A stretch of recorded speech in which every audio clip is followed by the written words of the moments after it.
কারণ এই সিনেমাটার মধ্যে এমন কিছু আছে যেটা কিন্তু আর 5টা সিনেমার মধ্যে নেই। কারণ এই সিনেমাটা খুবই একটা ডিপ ইমোশনকে ক্যারি করে, ঠিক আছে, এবং মুভি লাভারদের জন্য খুবই ভালো। মানে যে কোনো সিনেমা যদি ফ্যান হয়ে থাকেন এই সিনেমাটা কিন্তু দেখতেই হবে। Hey guys, what's up. আজকের এই ভিডিওতে আমরা কথা বলবো গডজিলা -1 এই সিনেমাটাকে নিয়ে। তো এই যে সিনেমাটা, এটা দেখে মনে হবে এটা একটা কাইজু মুভি, অর্থাৎ এটা একটা মনস্টার মুভি, কিন্তু আদতে কি সেটা? তো বিস্তারিত এই ভিডিওর মধ্যে আগে আমরা কথা বলবো সেটাকে নিয়ে। তো আমার এই সিনেমাটা দেখে না একটা অন্যরকম না ফিলিংস তৈরি হয়েছে। মানে কালকে যখন সিনেমাটা দেখা শেষ করলাম, তারপর কিন্তু প্রায় 20 থেকে 25 বার বিভিন্ন ক্লিপস কিন্তু আমি সিনেমাটা চালিয়ে দেখেছি। এই যে সিনেমাটা, এটা কিন্তু একটা পলিটিক্যাল ড্রামা, মানে আমার কিন্তু সেরকমই মনে হয়েছে, ঠিক আছে।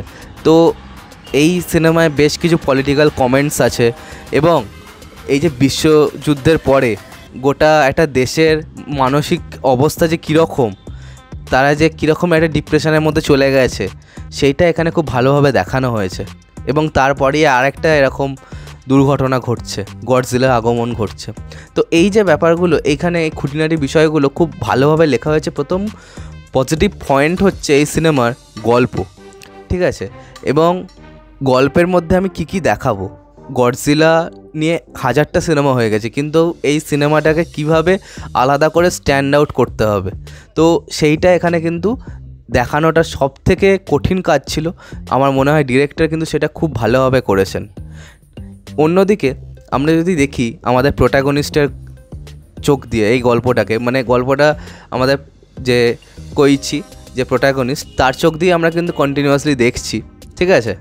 এবার কোইচি কিন্তু একটা কাওয়ার্ড, সে একটা কাপুরুষ, ঠিক আছে, কিন্তু একটা কাপুরুষ যে নিজের মানসিক পর্যায়ে অন্তিমে গিয়ে সে যে হিরো হয়ে যেতে পারে, গডজিলা -1 হচ্ছে তার গল্প। এই যে সিনেমায় গডজিলার থেকেও এখানে যে অন্য মনুষ্য চরিত্ররা আছে, তারা কিন্তু ছাপিয়ে গেছে গডজিলাকে।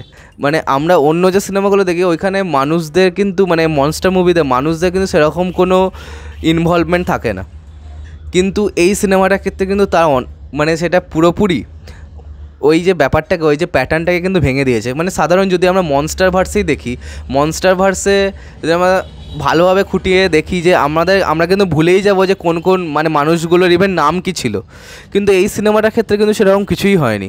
এই সিনেমাটার ক্ষেত্রে মানুষের যে চরিত্রগুলো, মানুষগুলো এত বেশি ইম্পর্ট্যান্ট, তাদের যে লসগুলো এত বেশি বুকে লাগছে, ঠিক আছে, সেইগুলো কিন্তু অসাধারণ। এবার আমাদের এখানে যে প্রোটাগনিস্ট, সে হচ্ছে একজন কিমিকাজে পাইলট। কেন বলছি সে কাপুরুষ? তো কিমিকাজে পাইলটদের কাজ হচ্ছে যে তারা যেদিন মানে তারা একটা সুইসাইড বোম্বারের কাজ করবে, ঠিক আছে, মানে বিভিন্ন মিলিটারি বেসে একটা প্লেনকে নিয়ে ক্র্যাশ করে দেবে। তাহলে যে প্লেনকে ক্র্যাশ করবে, তাহলে সে পাইলট, সেও তো একসাথেই মানে প্লেনের সাথেই সেটা বাস্ট করে যাবে, ঠিক আছে। প্লেন এবং পাইলট সময় পুরো প্লেন বাস্ট করে যাবে এবং মিলিটারি বেসটাও পুরোটা বাস্ট করে যাবে। তো এই হচ্ছে তাদের কাজ। তো এখানে কোইচি তার যেদিন অ্যাসাইনমেন্ট ছিল সে সেদিন যায়নি, সে সেদিন মানে এটা প্রিটেন্ড করেছিল যে তার মেশিনে কোনো ফল্ট আছে, এবং কন্টিনিউয়াসলি কিন্তু কোইচির জন্য অনেক ক্ষতি হয়েছে, কিন্তু লাস্টে কোইচির জন্যই কিন্তু গডজিলা হারলো, ঠিক আছে।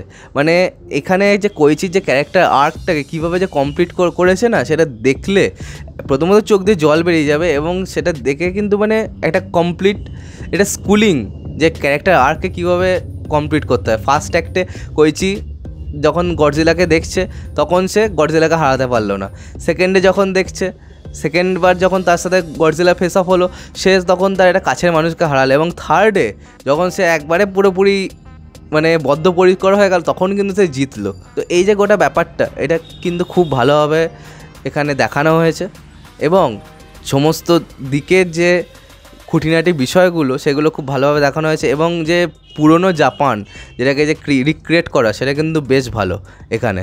এরপর আসছি ভিজুয়াল এফেক্টের কথা। তো ভিজুয়াল এফেক্ট তো এই সিনেমার টপ নচ হয়েছে। মানে বেসিক্যালি ওই যে সিনেমার মাঝখানে যে অ্যাটমিক ব্রিথের যে সিনটা আছে, ঠিক আছে, তো সেটা তো পুরো অসাধারণ হয়েছে, কি বলবো, মানে ভয়ঙ্কর, মানে ওই যে সিনটা যতখানি ভয়ঙ্কর এবং ততখানি ভালোভাবে কিন্তু ওই সিনটাকে ডিজাইন করা হয়েছে। এবং তারপরেও যে ব্যাপারটাকে নিয়ে আরও ভালোভাবে কথা বলতে হয় সেটা হচ্ছে যে গডজিলাকে কি এখানে অনেকবার দেখিয়েছে? না, গডজিলাকে নিয়েই সিনেমা, সেই সব কিছু, কিন্তু তাকে কি অনেকবার দেখিয়েছে? না, তাকে কিন্তু অনেক লুকিয়ে রাখা হয়েছে, মাত্র 3 থেকে 4 বার তাকে দেখা গেছে।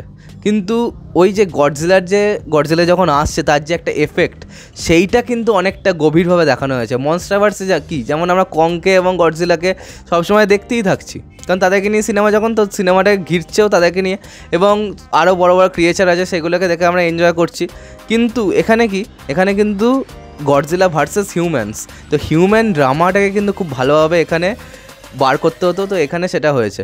এবং এখানে আরেকটা যেটা ভালো জিনিস যেটা এই সিনেমার মধ্যে আমি দেখেছি, যেটা আমার মনে হয়েছে, যে স্যাম র্যামির যদি আমরা স্পাইডারম্যান মুভিগুলোকে দেখি, তো প্রথম যে স্পাইডারম্যান মুভিটা যখন সেই রোপওয়ের সিনটা আছে লাস্টে, তখন দেখবেন যে সমস্ত মানুষরা না একত্রিত হয়ে গিয়েছিলো, ঠিক আছে, মানে গোটা নিউ ইয়র্কটাকে একটা ক্যারেক্টার হিসেবে ট্রিট করছিল। স্পাইডারম্যান 2তে যদি আমরা দেখি যে ওই যে ট্রেনের সমস্ত লোকগুলো, তাদের কিন্তু ওই অতগুলো লোক একত্রিত হয়ে গিয়েছিল একটা ভিলেনকে হারানোর জন্য, একটা সুপারহিরোর পাশে দাঁড়িয়েছিল। 3তেও সেম, লাস্টের যদি আমরা ওই সিনগুলোকে দেখি। কিন্তু অন্য যে স্পাইডারম্যান মুভিগুলো সেখানে কিন্তু এরকম কোনো ইনভলভমেন্ট দেখতে পাবেন না, খালি অ্যামেজিং স্পাইডারম্যান 1-এর লাস্টের ওই যে ক্রেনের সিনগুলো ওইখানটা ছাড়া। কিন্তু এই সিনেমাটায় টোকিওকে ইটসেলফ, টোকিওর মানুষজনেদেরকে একটা ক্যারেক্টার হিসেবে ট্রিট করেছে। মানে এই যে একা তো একটা বড় মনস্টারকে হারানো সম্ভব নয়, তাই সবাই মিলে যে একত্রিত হয়ে যে হারানোর ব্যাপারটা, এই যে প্ল্যানিং করা, চিন্তাভাবনা করা, এই যে বিষয়টা, এটা কিন্তু অসাধারণ ছিল। আর একটা যে ব্যাপার এখানে বারবার দেখাচ্ছে যে গভর্নমেন্ট কোনো স্টেপ নিচ্ছে না, তো তার জন্য মানুষজনেদের যে মানসিক অবস্থা, এবং তারপর মানুষজন যে বুঝছে যে তাদেরকে কিছু না কিছু একটা করতে হবে এত বড় একটা মনস্টারকে হারানোর জন্য, সেই যে সিনগুলো, সেইখানে যে ডায়ালগসগুলো, সেগুলো কিন্তু খুব ভালো। এবং যেভাবে গডজিলাকে হারিয়েছে খালি মাথার বুদ্ধি ব্যবহার করে, সেটা কিন্তু খুব ভালো হয়েছে। কখনোই এই বন্দুক মেরে তো কিছু হচ্ছে না, কারণ এখানে গডজিলার ডিজাইনিংটা অন্যরকম করেছে, এবং গডজিলারকে যখনই অ্যাটাক করছে সে কন্টিনিউয়াস সে হিল হয়ে যাচ্ছে সেই ইয়েটা। আর একটা যেটা ভালো লেগেছে, সে যখন হিট ওয়েভ ছাড়ছে, গডজিলা যখন হিট ওয়েভ ছাড়ছে, তখন কিন্তু গডজিলারও ক্ষতি হচ্ছে, মানে তারও গা ফা কিন্তু পুড়ে যাচ্ছে, ঠিক আছে। এই যে জিনিসটা কিন্তু মনস্টারভার্সে আমরা দেখতে পাই না। এই যে সিনেমাটা খুব ভালো হয়েছে, আমার তো খুবই ভালো লেগেছে। এতগুলো গডজিলার সিনেমা দেখেছি, আমার মনে হয় যে এটা আমি মেবি সব থেকে ওপরেই রাখবো যতগুলোই দেখেছি। হ্যাঁ, আমি একটু বায়াসডই হয়ে যাচ্ছি, আমি জানি না এটা ঠিক বলছি কি ভুল, তবে আমার এই সিনেমাটা খুব ভালো লেগেছে। এবং যারা দেখেননি প্লিজ গো অ্যান্ড ওয়াচ।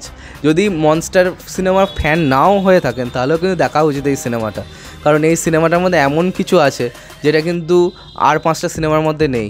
কারণ এই সিনেমাটা খুবই একটা ডিপ ইমোশনকে ক্যারি করে, ঠিক আছে, এবং মুভি লাভারদের জন্য খুবই ভালো।